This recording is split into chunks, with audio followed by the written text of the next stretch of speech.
자, 네.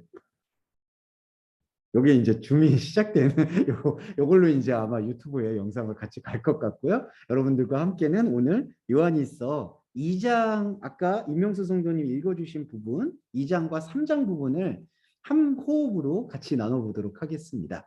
조금 중간에 뭐 불편하시거나 힘드시면 잠깐 나갔다가 스트레칭하고 들어오셔도 되고요. 네, 그렇게 하시면 될 것 같습니다. 자, 왜 2장 7절을 제가 택했냐 하면은 지난 시간에 2장 전반부하고 후반부 적그리스도에 대한 얘기와 의로우신 그리스도에 대한 이야기를 드렸는데 이 중간에 빠진 부분이 있기 때문에 오늘 언급을 드리려고 해요. 이 7절입니다. 사랑하는 자들아라고 해서 여기서 사랑하는 자들아라고 표현을 했는데 원문에서는 아델포이라고 썼습니다. 형제들아. 형제들아라는 얘기는 원문을 우리가 영적으로 해석을 해볼 때 이렇게 표현드려요. 양해해 주시고 들어주세요. 그 자궁을 나눈 자들아 이런 뜻입니다. 그러니까 델푸스라는 단어의 합성어라서 델푸스가 자궁이고요. 아는 그 결합적두어라고 표현을 해요. 그래서 자궁이 생명을 만난 자야. 그러니까 이 여성의 자궁을 비유해서 하나님의 생명을 잉태한 자야. 이렇게 이해하시는 게 형제들아라고 돼 있는 7절 사랑하는 자들아의 의미를 보시면 됩니다. 그래서 우리도 그런 관점으로 이거를 접근을 해야 될 필요가 있어요. 사랑하는 자들아, 그거는 저와 여러분이 지금 하나님의 말씀에 참 생명을 접붙임 받고 있다. 이렇게 이해하시면 되겠고, 내가 새 계명을 너희에게 쓰는 것이 아니다. 이렇게 문장이 되어 있습니다. 2장 7절에. 자, 새 계명은 기록하지 않았다고 해요. 그래서 영적인 관점에서는 엄밀히 말하면 새로운 계명이라는 게 없어요. 그냥 계명은 하나입니다. 그러니까 여러분 잘 아시겠지만 구약에 하나님이 다른 말을 하신 게 아니거든요. 구약의 모세를 통해서 모세 오경이라고 말하는 계명을 주셨다라는 게 신약에 와서 다시 쓰고 이런 게 없습니다. 그러니까 그때 모세와 만나서 하나님이 주셨던 말이 5천 년 정도인데 지금 지나도 똑같은 거예요. 그러니까 계명이라는 건요. 옛것이 있거나 새것이 있는 게 없어요.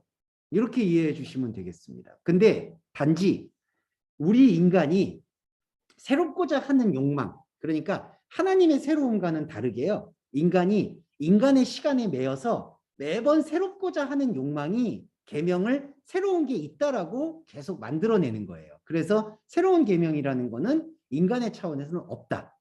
계명은 하나다. 이게 중요한 거예요. 내가 새 계명을 너희에게 쓰는 것이 아니다라고 이해하시면 될 것 같습니다. 자, 그래서 계명은 원래 하나예요. 그리고 너희가 처음부터 가진 옛 계명이니 이렇게 표현이 되는데 옛 계명이라고 얘기하고 있는데 이게 뭐냐? 이게 중요한데요. 처음부터 가지고 있었다라고 하는데 여기서는 아프 아르케스를 썼어요. 아프 아르케스라고 했을 때에는 이게 처음으로부터 분리됐다는 뜻이 강해요. 자, 그러면 이거예요. 처음부터 가진 옛 계명이라는 게 처음 시작 때부터 가졌던 옛 계명이라는 뜻이라기보단 그 처음으로부터 분리돼서 나온 계명이 진짜 계명이다라는 걸 강조하는 거예요. 그러면 여기서 말하는 처음은 어떤 처음이냐? 하나님의 처음이 아니라 여기가 헬라어 아르케스가 쓰였는데 머리란 뜻입니다. 인간의 머리란 뜻이죠. 그러니까 여기서 7절에서 너희가 처음부터 가진 옛 계명이라고 했을 때 자, 이 처음은 머리인데 인간의 머리를 상징하고요. 그 인간의 머리로부터 분리된 게 바로 옛 계명이라는 거예요. 그런데 왜 이거를 이 옛 계명이 복음이거든요.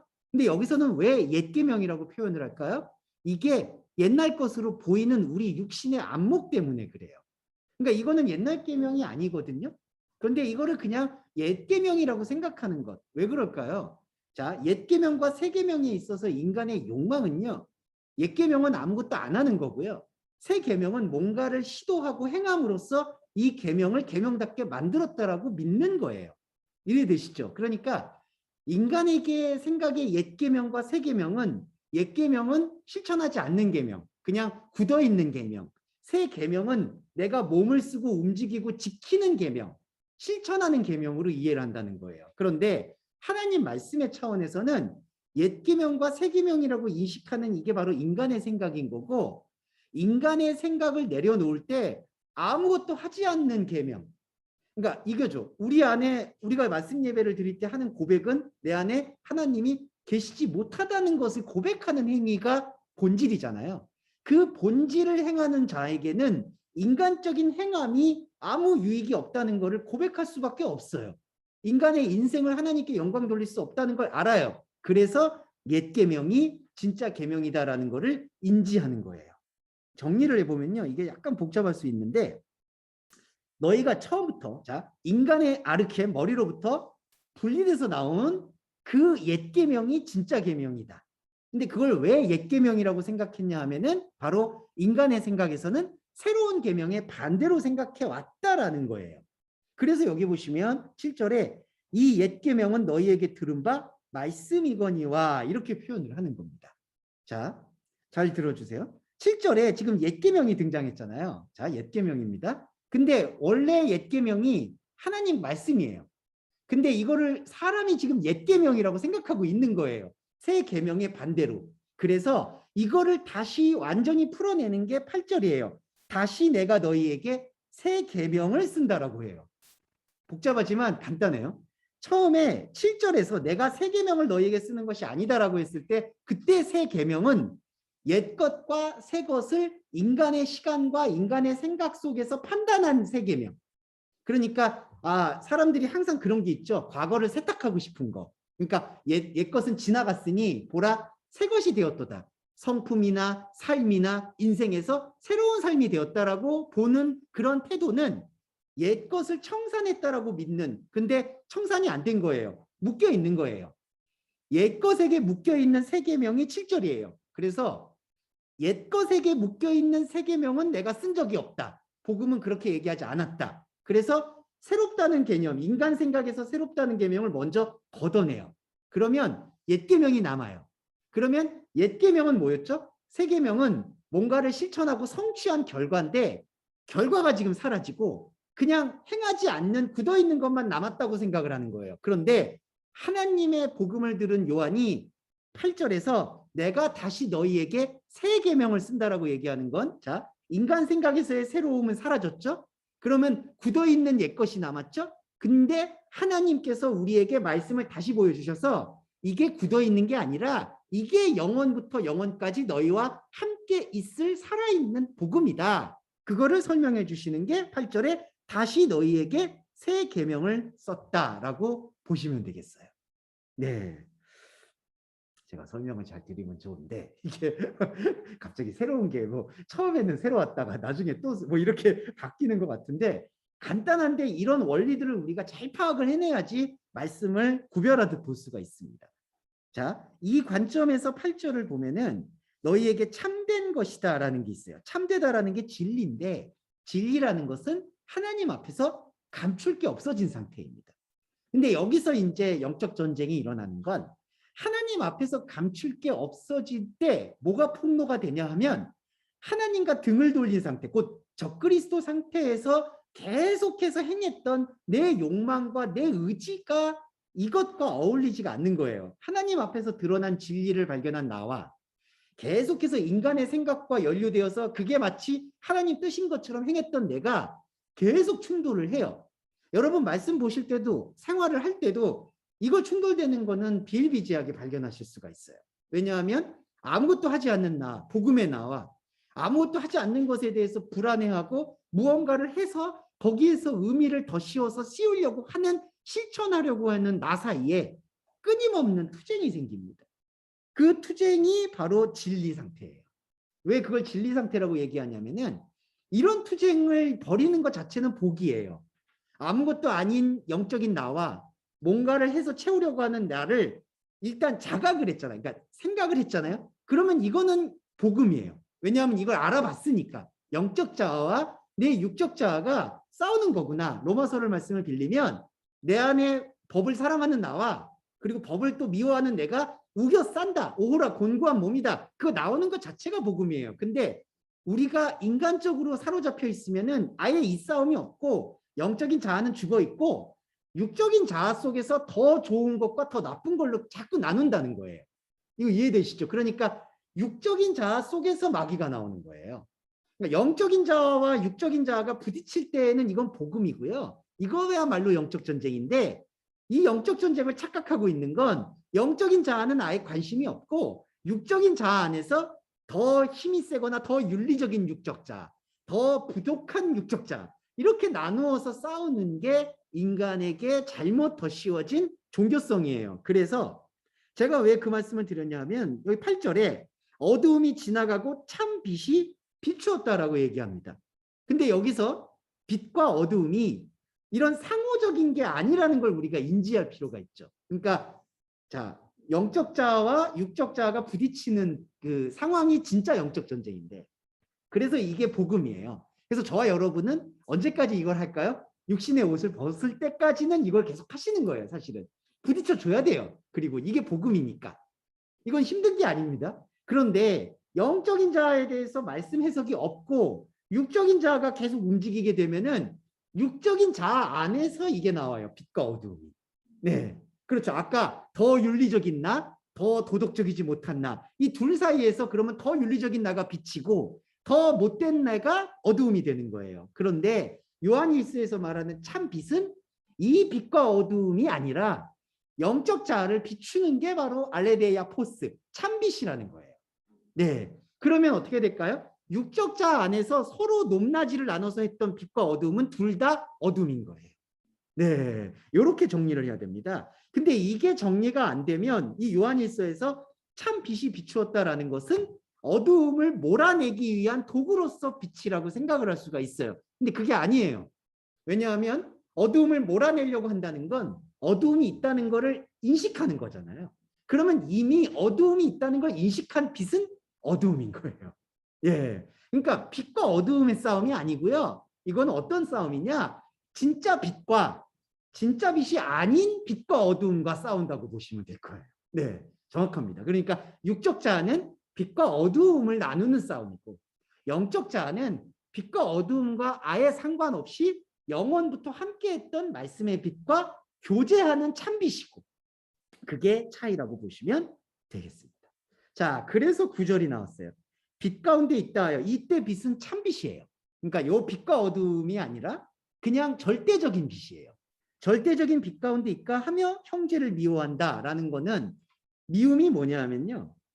이때 미움은요. 어떤 미움이냐면은 사랑을 포함한 미움이라고 보시면 돼요.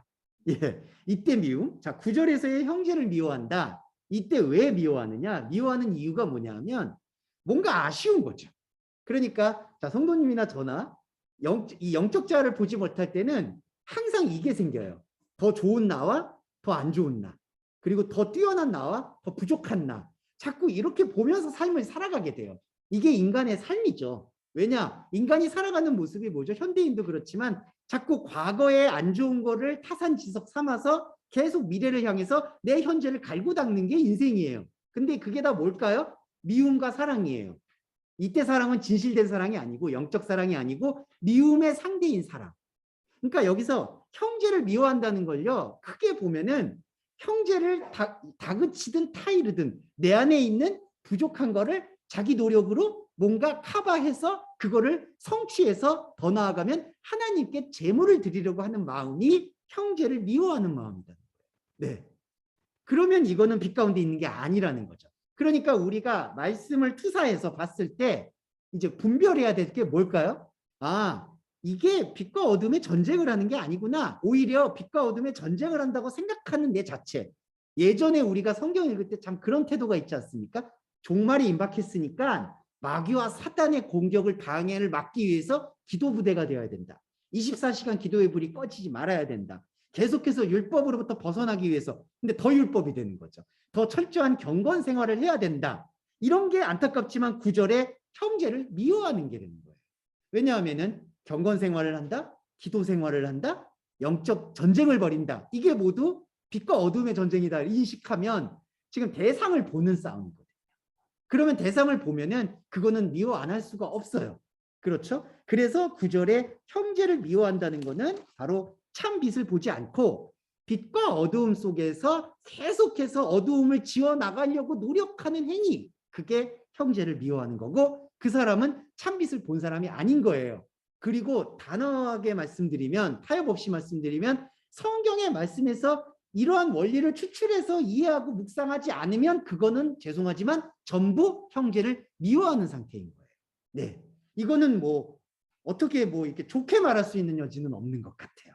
그건 단호하게 우리가 인식을 해야 될 필요가 있습니다. 그리고 10절에 그의 형제를 사랑하는 자는 빛 가운데 거하여, 그리고 11절에는 그의 형제를 미워하는 자는 어두운 데 거하여. 이게 좀 저는 좀 안타깝게 생각을 하는 게, 이렇게 두 개를 다 나열법으로 얘기를 하니까 자꾸 빛과 어두움을 이렇게 보는 거예요.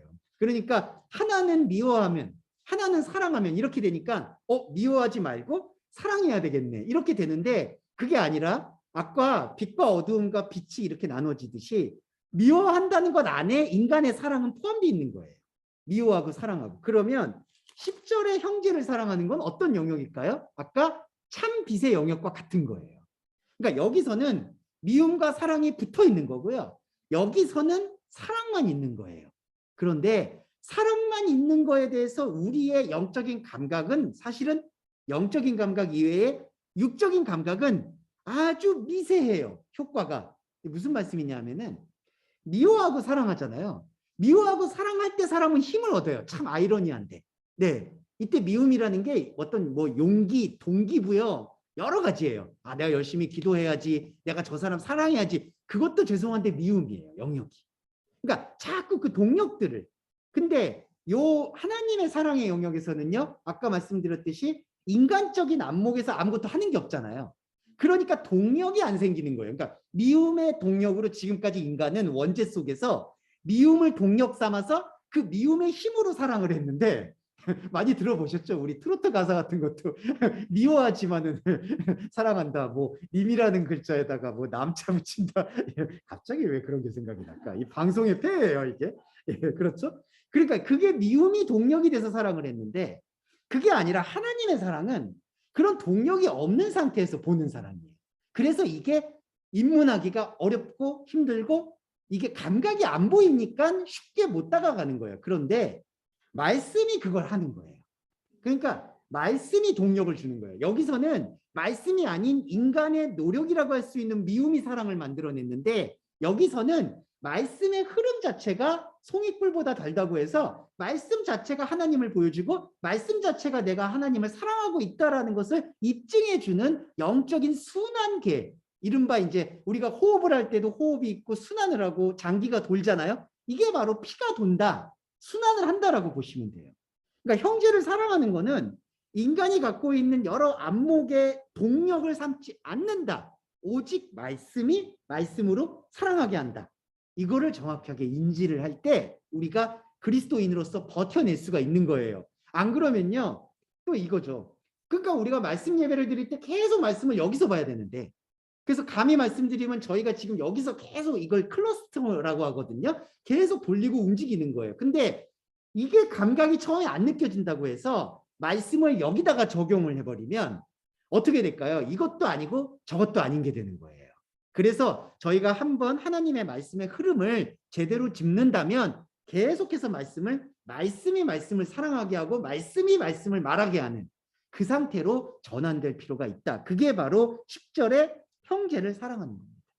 그리고 이때 형제는 이기적인 게 아니라 이 타인이 아니에요. 항상 이거는 염두에 주시면 좋을 것 같아요. 이건 이기적인 것과 상관이 없어요. 여러분 하나를 구원해야 돼요. 그래야지만 오히려 가족들도 관계 맺고 있는 사람들도 변할 수 있어요. 다른 사람을 오지랖 넓게 챙기는 거는 두 번째 순위로 하시고, 먼저는 항상 자기 자신 안에 형제를 끌어당기는 거. 그러니까 이쪽에서 방황하는 형제를 참빛인 이쪽으로 계속 끌어당기는 행위를 할 때, 내 안에 나를 전도할 때 참으로 생명은 밝아진다. 이거를 말씀드릴 수 있겠고요. 자, 조금 더 단락을 건너뛰어서 15절에 보시면, 제가 이제 요 15절 부분을 프린터에다가 적은 것 같습니다. 이 세상이나 세상에 있는 것들을 사랑하지 말아라. 누구든지 세상을 사랑하면 아버지의 사랑이 그 속에 있지 않다. 자, 요것도 해석 저번에도 한번 드렸지만 확인해 보시면, 여기서 세상은 인간이 말하는 그 세태라고 하죠. 무슨 세속의 풍자, 소돔과 고모라, 이걸 얘기하는 게 아니에요. 일단. 예, 그거는 말씀의 관심사도 아니에요. 솔직히. 그거는 우리가 삶을 살아가면서 잘 컨트롤하는 거예요. 그러니까 도시가 폐허가 됐다, 소돔과 고모라처럼 퇴락했다, 그거를 종교인이 개탄할 필요가 솔직히 없어요. 되게 냉정하게 말씀드리면. 그거는 우리의 윤리적인 감각과 내가 나를 지키려는 노력으로. 그래서 때로는 뉴스를 보지 않으려는 사람은 적극적으로 안 보는 것도 방법이 되고요. 또 봐서 그거를 좀 통찰하겠다는 사람은 보는 거고, 그건 각자마다 포지션이 다른 거예요. 이거를 종교가 끌어올 필요가 없는 거예요, 솔직히. 근데 보세요. 세상을 사랑한다라고 했을 때 이게 어떤 선입견이 있을까요? 이 종말적인 이 타락하고 퇴폐적인 도시, 세상, 이런 걸 많이 떠오르죠. 그리고 문명. 근데 그게 아니에요. 여기 세상은요, 미움을 동력 삼아서 사랑하려고 만드는 상태. 이때 세상은요, 조화로운 걸 말하거든요. 그러니까 조화롭다, 평안하다. 그게 뭐죠? 하나님의 평안이 아니라 사람이 생각하는 미워하고 사랑하는 게 아주 적절히 균형을 맞추고 있는 상태를 세상이에요. 그래서 요한이 이걸 짚은 거죠. 세상을 사랑한다는 건 여전히 앞에서 말씀드렸던 미워해서 사랑하는, 어두움을 쫓아내서 빛을 성취하는 바로 그러한 노력을 갖고 있는 게 세상이에요. 그래서 그 세상을 사랑치 말라고 한 거예요. 그래서 제가 오늘 좀 단호한 말씀들을 드리고 싶은 부분은, 자꾸 세상을 사랑하지 말라고 해서 이런 거 많이 들어보셨을 거예요. 영지주의적인 사람들은 그러니까 세상하고는 관심을 끊어야 돼. 혹은 그냥 세상은 아무 관심, 하나님 관심이 없으니까 그냥 아무렇게나 살아도 아무 관심이 없어. 그런 식으로 취사선택하는 태도는 아직 말씀의 심층을 보지 못하는 반증입니다. 죄송합니다. 세상을 사랑하지 말라는 건 지금 이런 세속을 얘기하는 거 아니에요. 그건 우리가 알아서 살아야 돼요. 냉정하지만 하나님께서는 거기에 관심 없어요. 저희가 잘 컨트롤해야 돼요, 여러분. 예, 답을 저도 드릴 수가 없어요. 여러분의 삶, 가족 관계는 잘 컨트롤 여러분들이 하셔야 되고, 어떤 선택을 하든 또 우리는 타인의 그 선택, 우리 공동체 안에서도 그분이 선택한 것도 존중해드리고 응원해드려야 돼요. 이렇게 이해하시면 되고요. 복음에서는 세상의 사랑은 미움과 사랑을 같이 붙어 있는 거, 그걸 끊어내라는 거예요. 그걸 끊어지지 않으면은 세상을 사랑하면 아버지의 사랑이 있지 않다는 거예요. 이거는 되게 결정적인 거예요. 아예 사랑이 없다는 건요, 그냥 심하게 말씀드리면 구원하고 아무 상관없다는 얘기입니다. 왜 그러죠?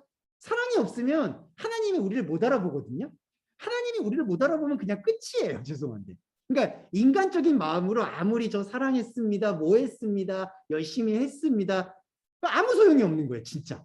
이런 걸 봤을 때 저도 인생이 되게 섬뜩하구나, 하나님 앞에서는. 왜냐하면 사랑이 있지 않다, 그 속에 있지 않다는 건 아예 없다는 얘기거든요. 가능성이 없어요.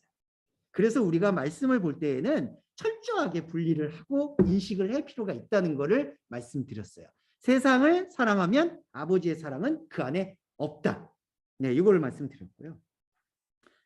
그리고 한 말씀만 드릴게요. 여기서 이거 설교할 때요, 이건 설교 많이 들어보셨겠지만, 세상을 사랑하면 만약에 그거를 지금 제가 말씀드렸던 본질 부분이 아니라 세속적인 기준에서 세상을 사랑한다라는 걸 기준으로 본다면, 세상을 사랑하지 않는 사람은 저는 단 한 사람도 없다고 생각해요. 네, 먹고 사는 것 자체가 이미 세상에서 돈을 벌고 먹고 살잖아요. 이거는 이미 그 현상적인 해석에서 세상을 사랑하는 거예요. 거기서 깨끗하다는 건요, 죄송한데 도찐개찐이에요. 네, 솔직히 그거는 정확히 말씀드리고 싶어요. 아무리 우리 가족을 막 저기 뭐 음란한 범죄 뭐 이런 속을 이런 거에서 자기를 지켰다? 그건 자기만 지킨 거죠. 자기 가족만. 그거 아니에요. 그걸 지키려고 또 희생당하게 되죠. 이거는 세상을 사랑한다라고 사랑하지 말라는 노력으로 만약에 설교를 한다는 거는 솔직히 하나님의 말씀 관점에서는 말이 안 돼요. 그걸 노력으로 삼으면요, 죄송합니다만 한 명도 하나님의 사랑이 있을 수가 없어요. 절대적으로 그렇습니다. 아무리 내가 가문 대대로 도덕적으로 살았다고 해도, 하나님의 말씀에 힘입어서 깨끗하게 살았다고 해도 하나님의 사랑을 담을 수는 없어요. 왜냐하면 숨 쉬고 있는 것 자체가 이미 세상을 사랑하는 거니까, 현상적으로 해석하면. 네, 그래서 우리가 본질의 눈을 떠야 되는 거예요. 네, 이 부분이었고요. 그 다음에 16절에 이는 세상에 있는 모든 것이 요겁니다. 육신의 정욕, 안목의 정욕, 이생의 자랑이니, 이렇게 돼 있는데, 여기서 분리해야 될 게 뭐가 있냐면요, 정욕과 세상은 분리해야 돼요. 정욕과 육신, 정욕과 안목, 자랑과 이생.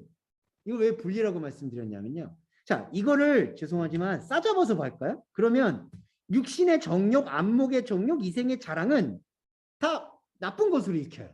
근데 이게 아니라요, 뭐가 하나님이 볼 때 다른 거냐? 정욕과 자랑이 다른 거예요. 그러면 반대로 얘기하면요, 육신과 안목과 이생은 죄가 없어요.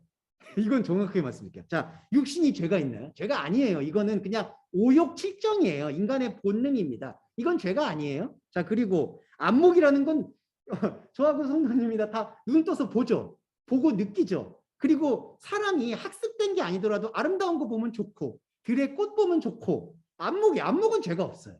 자, 그리고 또 볼게요. 이생이라는 게 단어가 비오라는 단어인데 이거는 생활수단이란 뜻이에요. 저 여러분 먹고 살아야죠. 월급 받아야죠. 먹고 사는데 이게 죄인가요? 아니에요. 그러니까 이거를 죄로 만들어 버리는 게 뭐냐 하면은 정욕과 자랑이에요.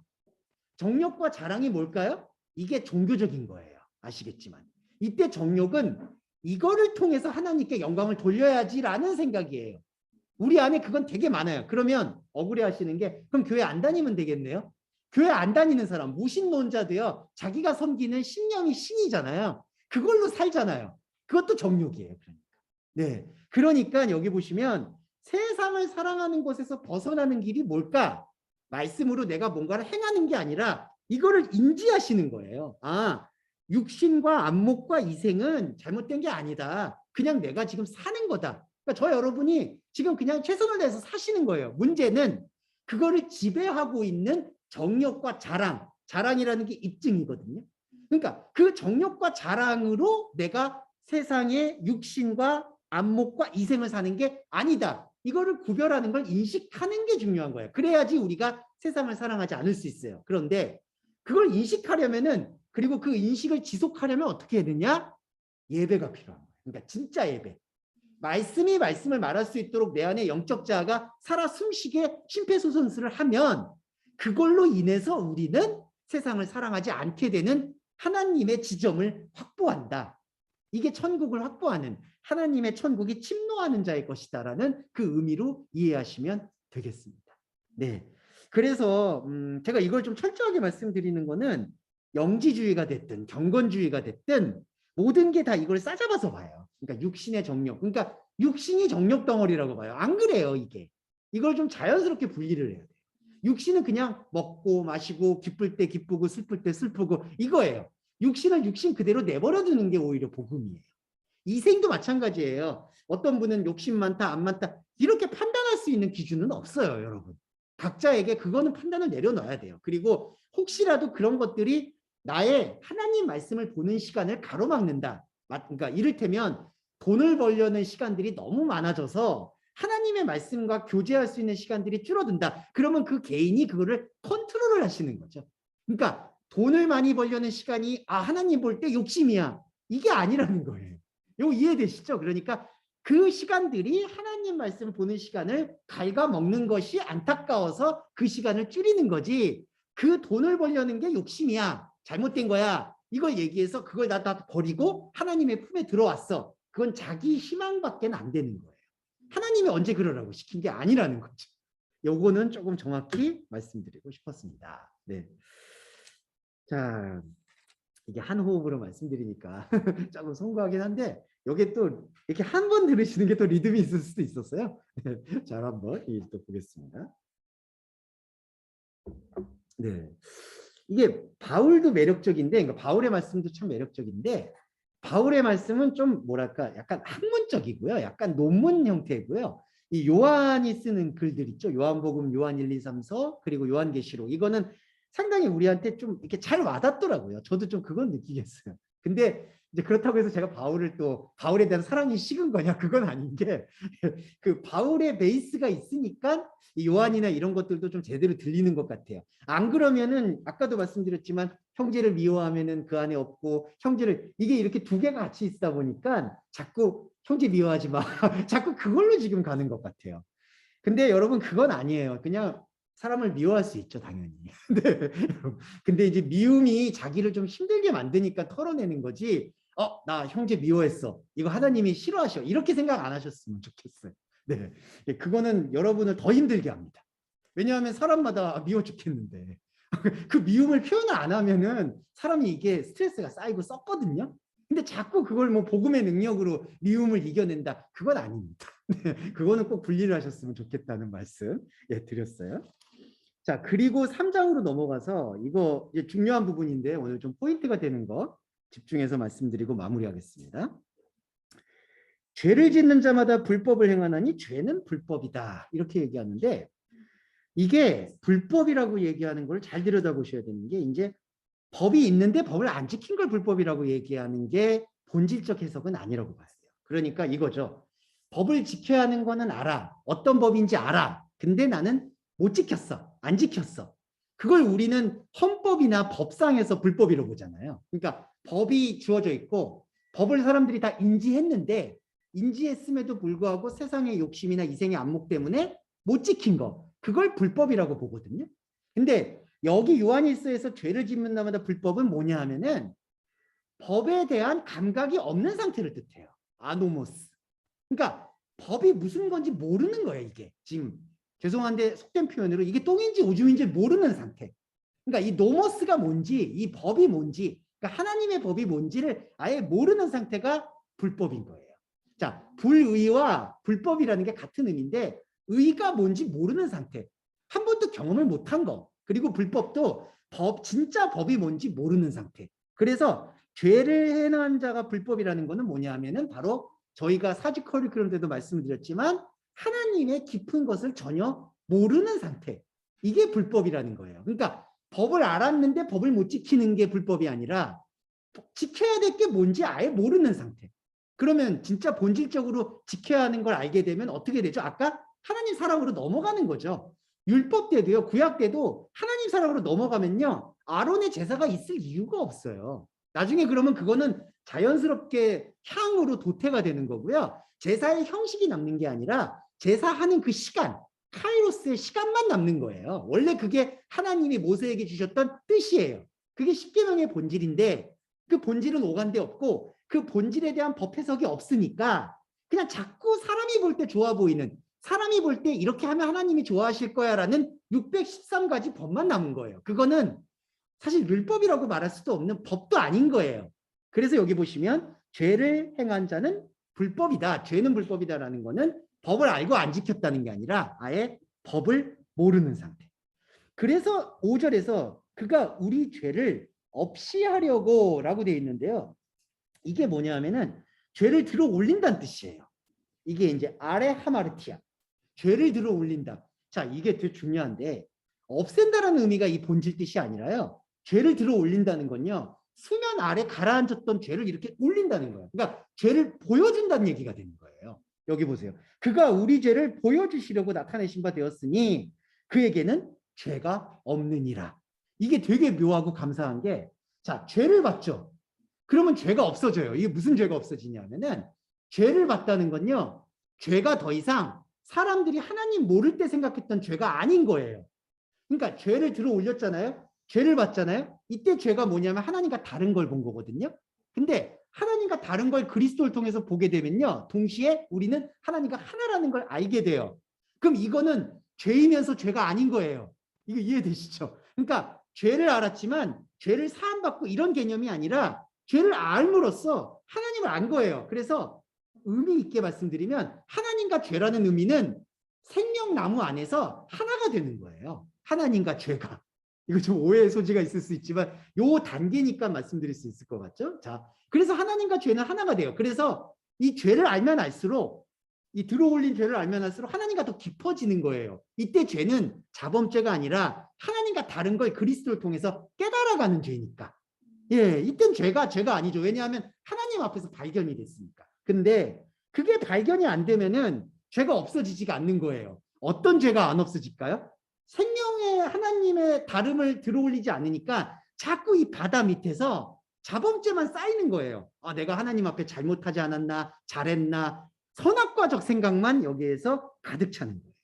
그러니까 죄가 없어지려면요, 죄를 더 깊이 알면 돼요. 네.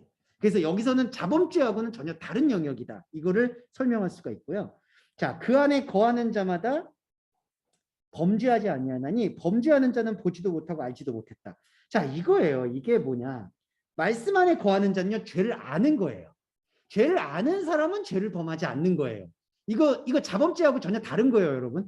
자, 죄를 아는 사람은 죄를 범하지 않는다는 얘기는 뭐냐면 더 이상 하나님을 모르고 헤매던 것이 아니다라는 개념이에요.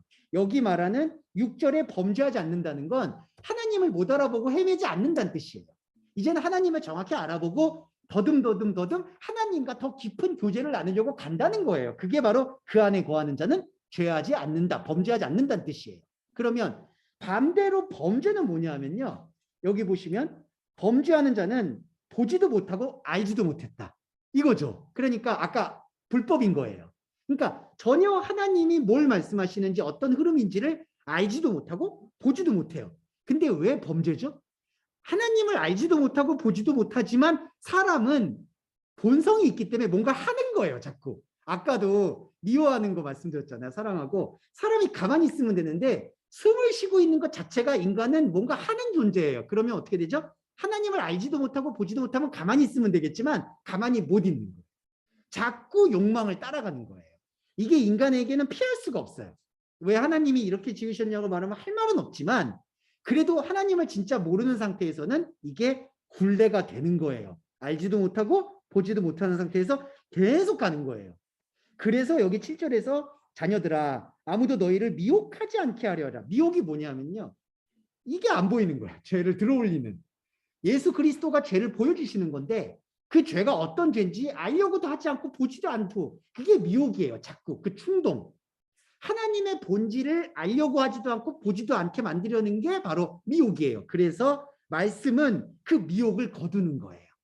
이 미혹이라는 게 스칸달리조가 쓰입니다. 이 걸림돌을 거두는 거예요. 네, 이 걸림돌을 거두고 나면 어떻게 되냐면 자 8절에 갈게요. 8절 9절. 죄를 짓는 자는 마귀에게 속하나니 마귀는 처음부터 범죄합니다. 이것만 좀 설명드릴까 해요. 여기 처음부터 범죄는요. 아주 이게 의미 있는 게 자 아까 2장에서요. 이거 있었죠. 이 세 계명은 너희가 처음부터 가진 옛 계명. 아까 처음부터 가진 옛 계명은 뭐냐면은 아르케로부터 분리된 계명이잖아요. 자, 그때 아르케는 뭐죠? 인간의 머리를 상징해요. 근데 여기 볼게요. 여기 3장 8절에 마귀는 처음부터 범죄했다. 이것도 아포 아르케거든요. 머리로부터 분리된 거거든요. 여기는 어떤 머리로부터 마귀는 분리됐을까요? 하나님의 머리 되심으로부터 분리된 거예요. 예. 자, 이게 어떻게 가능하냐면 여러분 잘 제가 창세기 1장 1절 하신 거 들어보셨겠지만 자, 태초 안에 하나님이 계시다라는 거 요한복음이고 태초 안에 하나님이 하늘과 땅을 창조하셨을 때 태초 안이죠. 태초 안이 머리 안이란 뜻인데 이걸 어떻게 이해해야 되냐면은 인간의 머리 안으로 하나님의 머리 되심이 들어오셔서 인간의 머리를 분사시키고 분열시키고 박살내고 당신의 나라와 당신의 머리를 세우는 그 영적인 파노라마가 태초라는 거예요. 그러니까 창세기 1장 1절에 태초 안에 하나님이 천지를 창조하셨다라고 했을 때 하늘과 땅은 예수 그리스도와 우리를 얘기하는 거고 하나님이 어디로 들어오셨느냐? 우리 머리 안으로 들어와서 당신의 머리 되심을 보여주는 게 바로 창세기 1장 1절의 영적인 비전인 거예요. 그리고 성경은 다 그 창세기 1장 1절의 다른 표현들인 거예요. 그렇죠? 그러면 여기서 마귀가 처음부터 범죄했다는 거는 하나님의 머리 되심으로부터 분리된 거는 다 마귀라는 거예요. 그러니까 이때 마귀는요. 잘 이해해 주셔야 되는 게 나중에 다음 주에 또 자세하게 설명드릴 텐데 우리가 자꾸 마귀나 사단을 자꾸 이런 인간적인 안목에서 존재로 보는데 사실은 하나님의 나라에서는 상태도 존재해요. 그건 무슨 뜻이냐? 마귀라는 게 어떤 뿔 달리거나 이런 존재를 얘기하는 것만이 아니라 하나님의 머리 되심으로부터 분리된 모든 상태와 상황과 생각과 뿌리는 다 디아볼로스라는 거예요. 마귀라는 거예요. 이 마귀가 쌓이면 사단이 돼요. 왜냐하면 마귀는 미혹하는 존재거든요. 그러니까 하나님으로부터 분리됐으니까 우리가 가지고 있는 원래의 그 아까 육신, 안목, 이생 이게 다 뭘로 도색돼 버리냐면은 하나님의 머리로부터 분리된 생각들과 다 결합이 돼 버리는 거예요. 돈 벌고 사람 살고 사랑하고 모든 게. 그래서 나중에 그렇게 마귀가 자라서 나타난 게 사단, 하나님을 대적한다. 하나님으로부터 등을 돌려버렸다는 걸로 해석이 가능한 거예요. 그래서 마귀는 처음부터 범죄했다는 거는 하나님의 머리 되심으로부터 떨어져 있는 거는 다 범죄라는 거죠. 그러면요 여기 안에는요 중요한 게 여기 하나님의 아들이 나타나신 게 이겁니다. 마귀의 일을 멸하라 하심이라.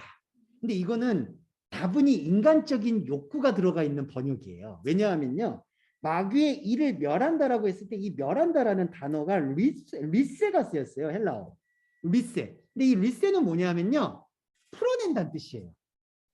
풀어낸다, 해방시키다. 그러면요 이거예요. 이걸 해석해 보면 어떻게 되냐요. 하나님의 아들이 나타나신 이유는 마귀가 사로잡고 있는 일을 풀어주기 위함이다라는 거예요. 그러니까 마귀의 일을 멸하는 게 아니라요. 일을 박멸하면 우리 죽어요. 왜냐하면 일은 우리가 다 하는 거거든요. 지금 여러분과 제가 여기 온 것도 일이잖아요. 에르가예요. 이거 일 죽이면 끝나는 거예요. 죽으라는 거예요. 이게 아니라 이 일을요. 원래는 이게 하나님의 일이 돼야 되는데 하나님의 행동, 하나님의 생명이 돼야 되는데 그게 아니라 디아볼로스, 마귀가 사로잡고 있다는 거예요.